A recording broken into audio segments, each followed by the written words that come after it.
मित्रो, आज आपण एका महत्त्वाच्या विषयावर बोलणार आहोत. प्रत्येकजण काहीतरी बदल घडावा ही अपेक्षा ठेवून जगतो आणि हा बदल घडवून आणण्यासाठी काय करावं लागते हे बऱ्याचदा काही जण विसरून जातात. त्यामुळं अपेक्षित बदल घडत नाही.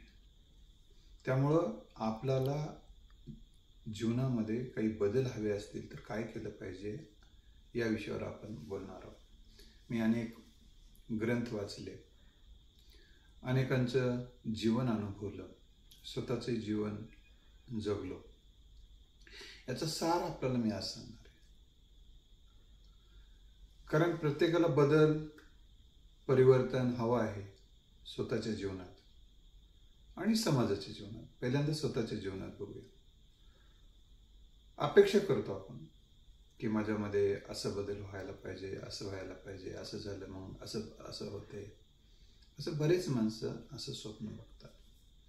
पण ज्यावेळी कृती करायची वेळ येते आणि योग्य उक्ती करायची वेळ येते तेव्हा मात्र ते विसरतात. कळते पण वळत नाही अशी मानसिकता आपली असते. आपण प्रत्येक वेळी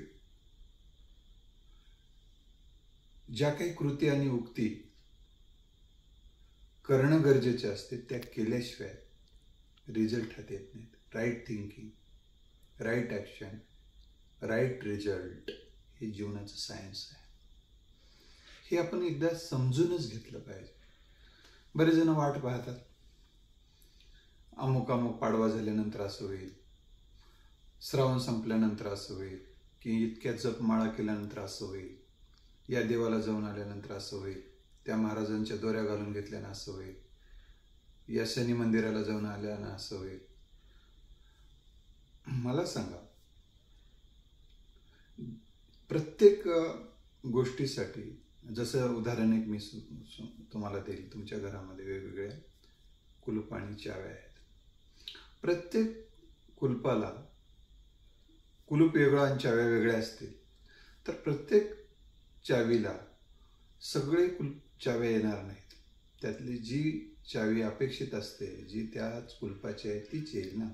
तसं जीवनामध्ये जो काही प्रश्न असतो त्या प्रश्नासाठी जी आवश्यक कृती आणि असते ती उक्ती आहे, करावी लागते, ती करावीच लागते. उदाहरणार्थ सांगेल, एखाद्या विद्यार्थ्याला मेरिटमध्ये यायचे, अभ्यास करून करावंच लागेल.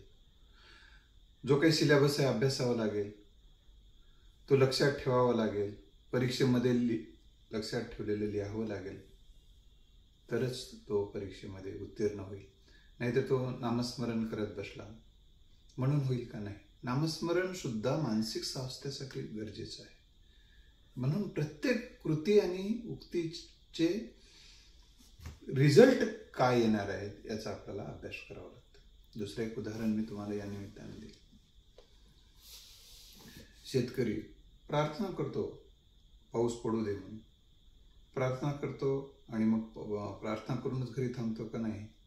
तो बियाणं आणतो, बियाण्याच्या अगोदर मशागत करतो, बियाणं पेरतो, मग ते सगळ्या प्रोसेस करतो, तेव्हा त्याला धान्य मिळतं.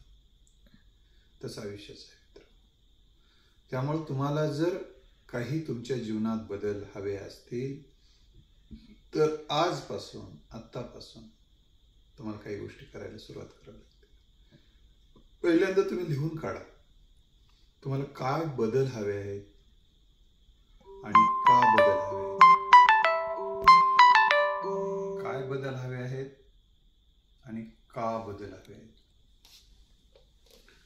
मग काय काय बदल हवे आहेत एकदा यादी केल्यानंतर त्या बदलासाठी तुम्ही त्याच्या पुढंच लिहा की तुम्ही कोणती कृती आणि युक्ती करणं गरजेचं आहे.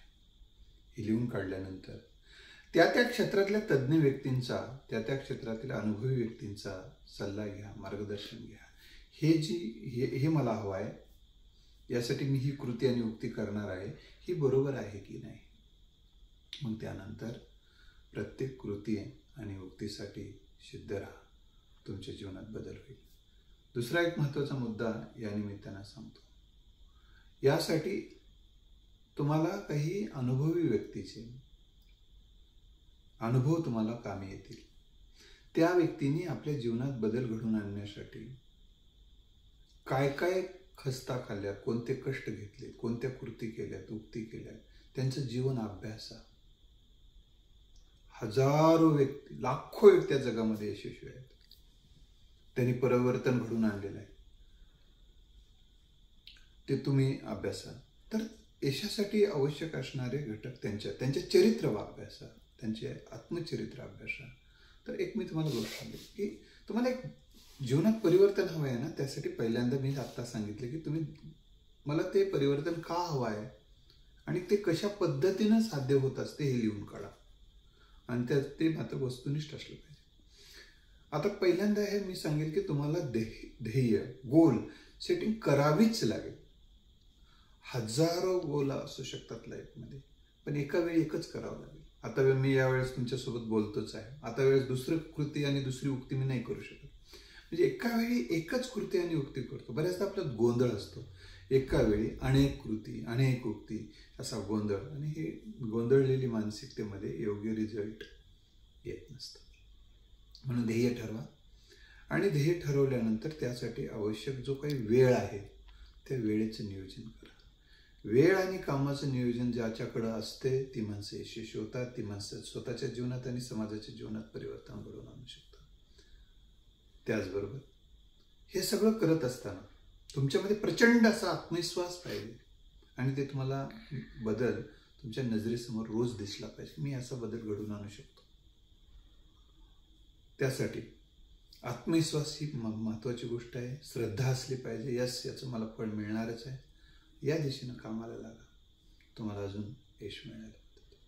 दुसरी महत्त्वाची गोष्ट अशी आहे की ह्या सगळ्या गोष्टी करत असताना तुम्हाला जर अडथळे नको आहेत, अडचणी नको आहेत, समस्या नको आहेत, प्रश्न नको आहेत असं वाटत असेल, आणि असा सगळा मार्ग यशाचा असा सुखकर असावा असं वाटत असेल तर असं नसतं. जीवन म्हटल्यानंतर चढ उतार, मान अपमान, सुख दुःख हे जसे येतात तसं यशाच्या प्रवासामध्ये प्रश्न येतात, समस्या येतात, अडचणी येतात, अडथळे येतात. ह्या सगळ्या घटक आहेत. या अशा प्रसंगी तुम्ही गोंधळून गडबडून जर गेलात तर तिथं तुम्ही पराभव करू शकतो. अशा सिच्युएशनमध्ये तुम्हाला आता कसं करू म्हणून बरेच जण डोक्याला हात लावून बसतात. ती माणसं अपयशी ठरतात. जी माणसं अशाही परिस्थितीमध्ये आत्ता असं करता येईल, मी असं करणार आहे, असा विश्वास तुम्हाला बाळगावा लागतो. एखादा नेता पराभूत होतो निवडणुकीमध्ये, आता कसं करू म्हणून डोक्याला हात लावून घरी नाही बसत. तो परत मतदारांकडे जातो आणि म्हणतो, पराभव झाला तरी म्हणतो, ज्या मतदारांनी मला मतदान दिलेलं आहे त्यांचे मी आभार मानतो, आणि माझ्या हातून मला जे काही सेवा करणार आहेत त्या सेवेसाठी मी सिद्ध आहे, मी जनतेच्या सेवेसाठी अजून सिद्ध आहे. म्हणजे पुन्हा पुन्हा यशासाठी सिद्ध व्हावं लागतं. फिरून या डावं मांडावा दुसरा, हाच आसरा मानवासी असे का कवीने म्हटलेलं आहे. तुम्हाला परत परत परत परत मुंगी परत परत परत वर जाते आणि खाली पडली तरी आपलं ध्येय साध्य होईपर्यंत ती चालत राहते. हे एक लक्षात ठेवा. यशाच्या मार्गामध्ये ह्या सगळ्या गोष्टी येतात. हे तुम्हाला संयमानं सहन करावं लागेल, कधी थांबावं लागेल. आयुष्य असं असतं. तुम्हाला लोकांच्या यशाच्या गाथा दिसतात, पण त्यांच्या व्यथाही कधी समजून घ्या. यशाच्या गाथाच्या मागे व्यथांच्या गाथा असतात, कष्टांच्या गाथा असतात.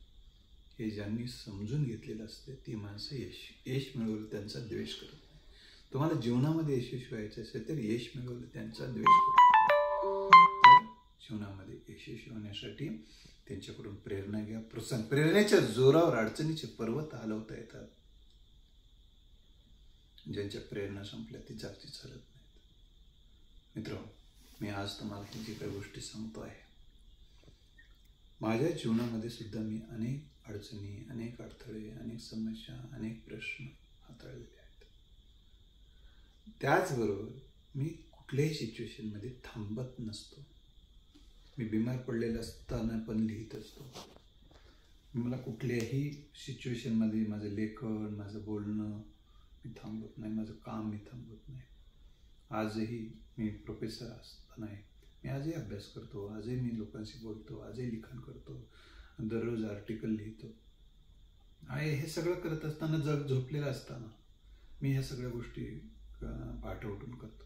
त्यावेळेस असं वाटत नाही, बऱ्याच जणांना वाटते की हे तुम्ही एवढं कसं काय करता.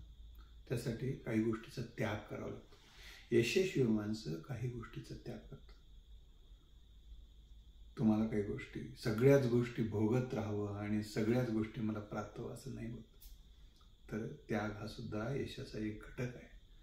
अनेक गोष्टी मी तुम्हाला सांगतच राहणार आहे या यूट्यूब चॅनेल, हनुमंत भोपाळे यूट्यूब चॅनेलसोबत माझ्या राहा. तुम्हाला काहीही वाटलं, कधी काही वाटलं तर माझा नंबर मी देऊन ठेवतो, 9767704604. मी तुमच्यासोबत आहे, तुम्ही माझ्यासोबत राहा. धन्यवाद. Good day.